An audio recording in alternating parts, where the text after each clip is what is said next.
শুক্রবার সকালে হঠাৎ করেই মোহনবাগান ক্লাবে ভাঙচুর চালালো সেনাবাহিনী।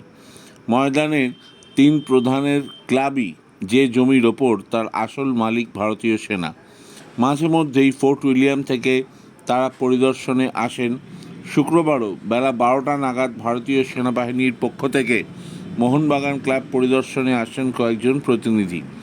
কিন্তু তারা শুধু পরিদর্শনই করলেন না, কার্যত ভাঙচুর চালালেন তাঁবুর বিভিন্ন জায়গায়। একদিন আগেই মোহনবাগান ক্লাবের যে মার্চেন্ডাইজ উদ্বোধন হয়েছিল সেটি ভেঙে দিয়েছেন। তাছাড়া ক্লাবের মধ্যে যেখানে প্লেয়াররা আইস বাথ নেন সেটিও ভেঙে দেওয়া হয়েছে। পাশাপাশি মাঠের ধারে রাখা বিভিন্ন ফ্লেক্সগুলোও ছিঁড়ে দেওয়া হয়েছে সম্পূর্ণভাবে। এখানেই শেষ নয়, যাওয়ার আগে তারা বলে গেছেন কর্মকর্তাদের দেখা করতে। মোহনবাগান কর্তারা যদিও এখনও অফিসিয়াল কোনো স্টেটমেন্ট দেননি, তবে আশা করা যায় তারা দ্রুত সেনাবাহিনীর সাথে যোগাযোগ করবেন এবং এই সমস্যা মিটিয়ে ফেলবেন।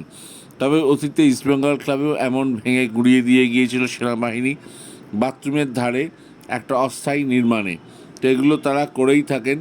এদিকে সোমবার থেকে আবার অনুশীলন শুরু করে দেবে মোহনবাগান। গ্রেগ স্টুয়ার্ট স্কটল্যান্ড থেকে ফিরবেন, আশা করা যায় দ্রুত চোট কাটিয়ে তিনি নামবেন। তবে থাপাকে পাওয়া যাবে না পরের ম্যাচে। 23 তারিখ পরের ম্যাচ খেলবে মোহনবাগান। এছাড়া সম্পূর্ণ দল ফিট। আপাতত জামশেদপুর ম্যাচের টার্গেট নিয়ে নিজেদের প্রস্তুত করছে মোহনবাগান। তো এই ছিল মোটামুটি আপডেট। খবরটি ভালো লেগে থাকলে অবশ্যই বেশি বেশি করে সাবস্ক্রাইব করুন স্পোর্টস লাইক চ্যানেলকে। ধন্যবাদ।